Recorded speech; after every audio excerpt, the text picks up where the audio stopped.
నమస్తే రమ్మగారు. నమస్తే జయ. ఏదైనా మంచి కథ ఒకటి చెప్పండి. 3 కళలు చెప్దాం. 3 కళలు. పూర్వం ఒక రాజుగారు, సుదర్శనుడు అని ఒక రాజుగారు ఉండేవారు. ఆయన చాలా మంచివాడు. ఆయనకి యోగులు, సన్యాసులు వాళ్ళు అంటే చాలా ప్రీతి. జడదారులు వాళ్ళంటే భలే ప్రీతిగా చాలా సంతోషంగా ఉండేవాడు. వాళ్ళు వస్తే వాళ్ళని పాదపూజ చేయటము, తమ దగ్గర అట్టు పెట్టుకోవటము, వాళ్ళకి వలసినవి కావాల్సినవి చేయటం, ఎక్కడికైనా ఏదైనా ఏర్పాటు కావాలంటే చేయటం. చాలామంది రాజులు అలా ఉండేవాళ్ళు. అవును. యోగ పుంగవుల మీద ఎక్కువ ఆసక్తిగా ఉండేది. అయితే ఒకసారి ఏమైందట, ఒక జడదారి ఒక ఆయన వచ్చాడు. వస్తే రాజుగారు ఆయన్ని విశేషంగా సేవించాడు. సేవిస్తే రాజుగారి సేవలకు ఆయన సంతోషించి ఏదైనా ఒక మంచి మాట చెప్పాలని, రాజా నీకు 3 చెడు కళలు రాబోతున్నాయి, దుస్వప్నాలు వస్తాయి నీకు. అవి 3 రోజులు వరుసగా చెప్పాడు. ఈ 3 రోజుల్లో నీకు 3 చెడు కళలు వస్తాయి, అప్రమత్తంగా ఉండు ఆ కళల విషయంలో, నువ్వు జాగ్రత్త అని చెప్పాడు.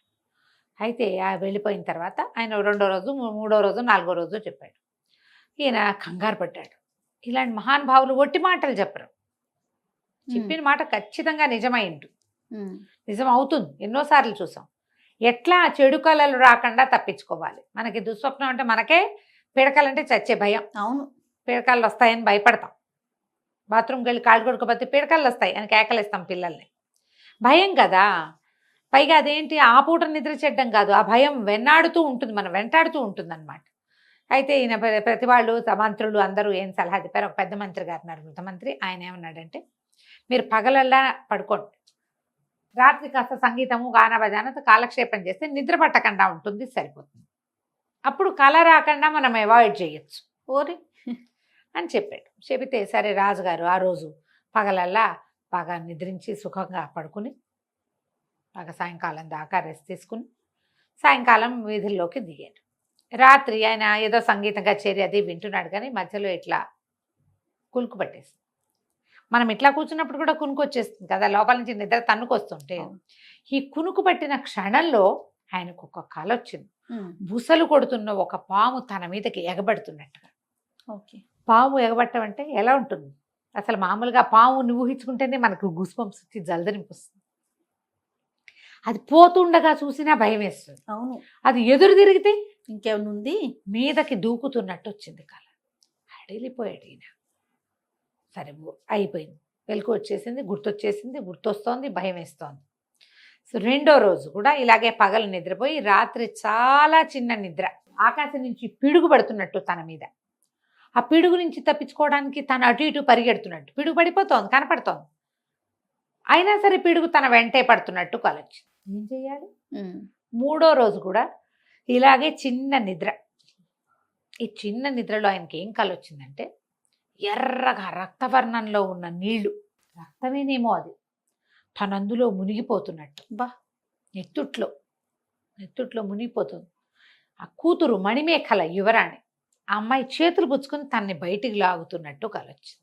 3 కళ్ళు. చాలా భయం వేసింది. ఏ జడదారైతే నీకు కళ్ళు వస్తాయి జాగ్రత్త అని చెప్పాడో ఆయన వెళ్ళిపోయాడు. ఇది చెప్పేవాళ్ళు ఎవరు లేరు. అక్కడి నుంచి ఈయన ఆలోచిస్తున్నాడు, వాళ్ళని అడుగుతున్నాడు, వీళ్ళని అడుగుతున్నాడు, ఏమీ తెలియటల్లా. ఇంతలో ఏమైందంటే, ఒక శంకరం అని పేరు ఏదో మారినట్టుంది, నాకు గుర్తులేదు, లేదా మహేశుడు అనే ఒక అతను వచ్చాడు. ఏం చెప్పాడంటే, మహారాజా నేను చాలా తెలివిగలవాడిని, నా తెలివిని ఎవ్వరూ గుర్తించట్లా. మీరు గనక నా తెలివిని గుర్తిస్తే నేను ఈ రాజ్యంలో ఉండి మీకు ఏదైనా మేలు చేస్తా, లేకపోతే నేను హిమాలయాలకు వెళ్ళిపోదలుచుకున్నాను అని చెప్పాడు. దీని మీద అని కాదు, మామూలుగా సభల్లో చాలామంది వాళ్ళు వీళ్ళు వస్తుంటారుగా, ఇది నడుస్తూనే ఉంది. ఈ 3 కళలకి అర్థం ఏమిటి అనేది ఎవరు చెప్పలేకపోయారు. అయితే ఈ రాజుగారికి ఏమనిపించింది, వీడేమిటో నేను చాలా తెలివిగలవాడిని అంటున్నాడు.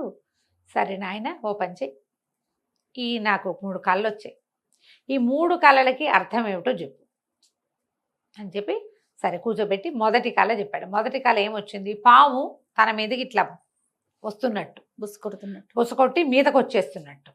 ఇతను ఏం ఆలోచించి ఏం చెప్పాడంటే, పాము మీదకి రావడం అంటే పాము దేనికి ప్రసిద్ధి? పగకి ప్రసిద్ధి. మీ మీద ఎవరో పగబట్టిన వాళ్ళు రాబోతున్నారు, ఇది ప్లాన్ చేసుకొని చెయ్యండి అనగానే, అప్పుడు ఎవరికి మన మీద పగ ఉంది అని పాతక ఇవన్నీ లిస్ట్ అంతా తీశారు.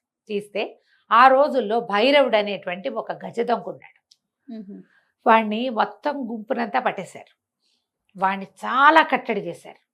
బందిపోటు దొంగ, దారి దోపిడీలు అవి చేసేవాడు. వాడిని చాలా తీవ్రమైన శిక్షలు విధించి ఉంచారు వాడిని. వాడు తప్పించుకున్నాడు. వాడి మీద దీని మీద కూడా, వాడి తల మీద కూడా 1,00,000 వరహాలో 50,000 వరహాలో బహుమతి కూడా ఉంది. ఇప్పుడు మొత్తం అంతా అప్రమత్తం చేసి సైన్యాన్ని ఆ భైరవుడు ఎక్కడున్నా పట్టేయమన్నారు.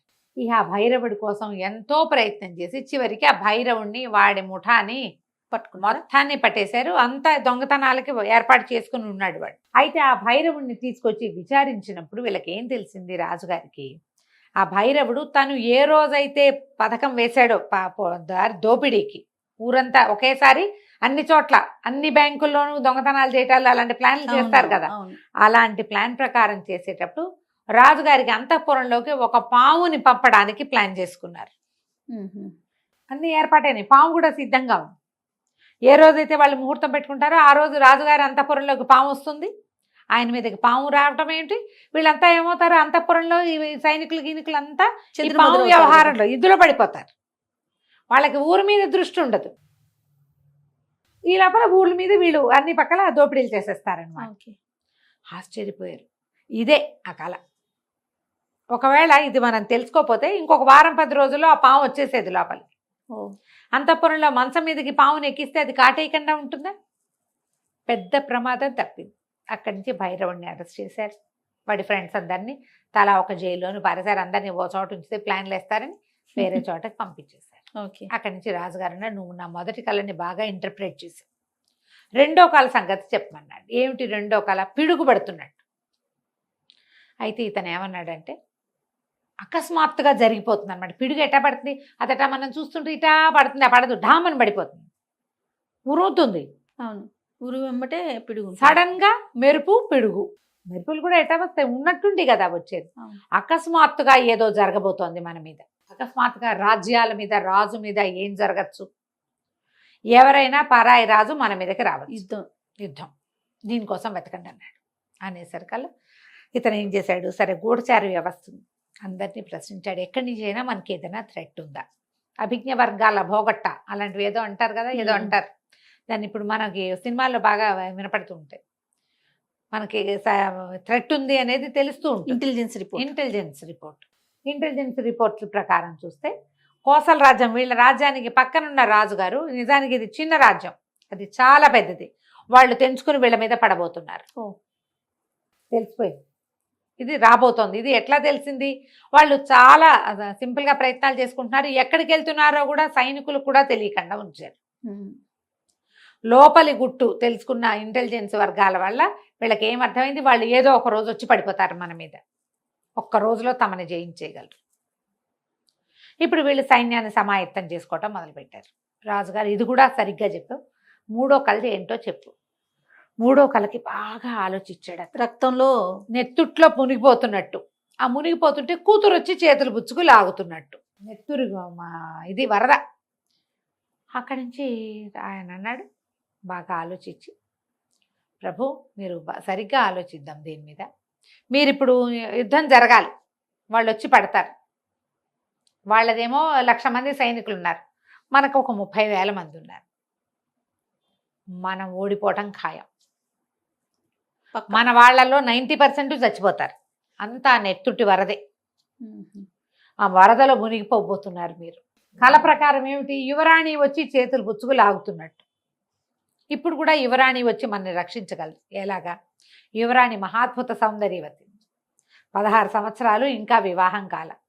మనం ఒక పని చేద్దాం, ఇవన్నీ మన పొరుగు దేశపు రాజుగారికి రణార్ణవుడికి విద్యాధరుడని అందమైన కుమారుడు ఉన్నాడు, ఇంకా వివాహం కాలేదు.